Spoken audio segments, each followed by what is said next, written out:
Hello everybody, Liquid here, and today we're going to be talking about if Genji is really overpowered.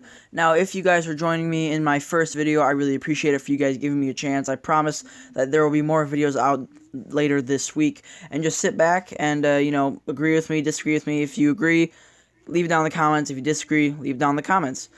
Genji is a very skill-based player. I was actually really surprised when I looked at his pick rate. It's actually in Tier C. Now, if you don't know the tiers of Overwatch, Tier A is 100%, Tier B, I'm pretty sure it's like 70%, Tier C is 20%.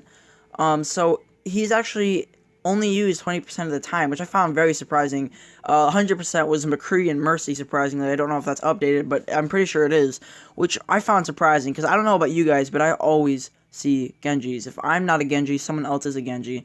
Genji has a really steep learning curve, okay? If you guys don't know what that means, basically, it means, it takes a while to get good with him, but once you get good with him, you are really good with him. Like, that's the only way I can put it. I mean, once you master Genji, you are one of the team's primary damage dealers. Genji is a very skill-based, character, all his abilities take timing and accuracy. Swift Strike obviously takes timing. If you don't have a Swift Strike as Genji, and you need to retreat, you're screwed. He has the double jump, so if you got to jump somewhere, but he's not very fast. That Swift Strike usually gets me out of really tough situations, so if I were you guys, if I had a choice to either throw my shuriken to finish somebody off or Swift Strike, if the enemy was pretty close, then I would choose the shuriken, because you probably need that Swift Strike to get around the map. It's very useful. You can go up, down. It's one of those abilities that really is a key part in Genji's playstyle. His deflect also takes a lot of skill. If you guys are up against tough characters like Bastion, when he's in his turret mode, just whip out your deflect, point it at him, and he's dead. If you guys don't know, deflect deflects all enemy bullets that hit it back to wherever your crosshair is. So if you see a Bastion that's just mowing down your team, get in front of him, let him notice you, and then once he starts shooting at you, pull out deflect and put your crosshairs right on him, and I guarantee you, he will shred away. He will shred himself away just like butter. The amount of time it took really me to master it was like 3 to 5 hours, and I'm not the best Overwatch player. I'm okay, and you can see in this gameplay, I'm pretty good at this. This was a flawless gameplay with Genji. I try to give you guys, pretty good gameplay in the background, but it does take a while to master him. But like I said, once you master him, you are going to be a beast character on the battlefield. He can just do so much. Now I want to talk about his primary attack, which is obviously his shurikens. He throws 3 shurikens really fast, and I can't remember how much damage they do, but if a shuriken, like 2 bursts of shurikens to the body and then 1 to the head, will take out most characters. And then obviously for tanks, probably 2 in the head, 2 in the body, and then maybe like 1 more in the head or 1 more in the body will take him out. But Genji is a very ability-heavy character, I think. It's very hard to get kills. I'm not going to say it's really hard to get kills. You need good aim if you want to get kills without your abilities. But your abilities really do help. Deflect is a really good damage dealer if you time deflect right. But if you want to master just his primary, you need to know when to use the spread shurikens and the focus. If you don't know what the focus and the spread is when you throw 3 shurikens and they all spread out, and the focus is when they just go in a line. And a lot of people think the spread shuriken is useless, and I was really surprised by this, because the spread shuriken is not useless.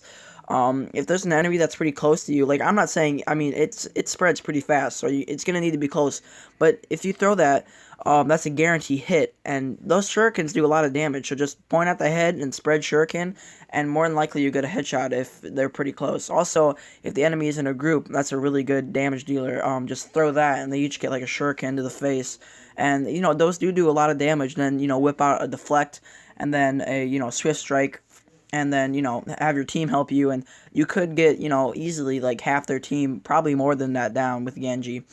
I'm gonna tell you guys just some tips with Genji. There's like 2 ways to play Genji. All right, there's like the up in the face flank Genji, and then there's more like the back Genji, where like you really need you rely on aim and then your shurikens and when to use them. I'm going to talk about the flank Genji first. So what you're going to want to do with the flank Genji is, obviously, it's a very ability heavy, and obviously your ultimate heavy, play style. what you're gonna have to do is obviously you're gonna need to get up close. You just need to be in their face all the time. You know, they're not gonna, if they're not a coordinated team, they're not gonna know what to do with you. If you're just in their face constantly, you know, if you have another teammate backing you up, maybe support. Zenyatta is a really good one with this. Since he's a support, but he does some pretty good damage. If you guys haven't played Zenyatta, he does some pretty great damage. He's probably my favorite support right now.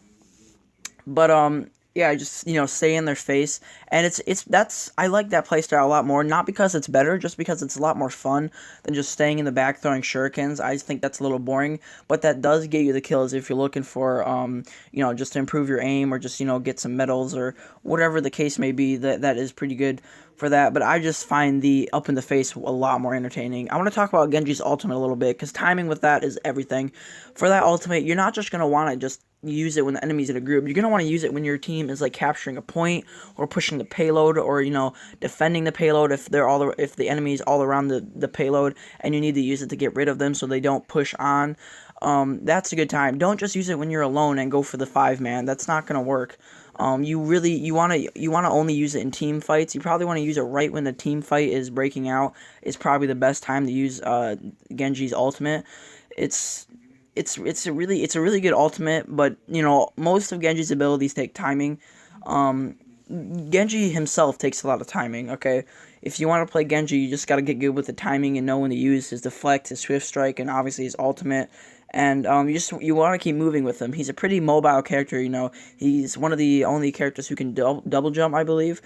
Obviously Pharaoh can like fly. She's a freaking rocket ship, but he's very mobile, guys. So just jump around, you know, stay in the air and fight. Obviously, it's going to be a little harder to hit your enemies, but it's going to be a lot harder for your enemies to hit you. Yeah.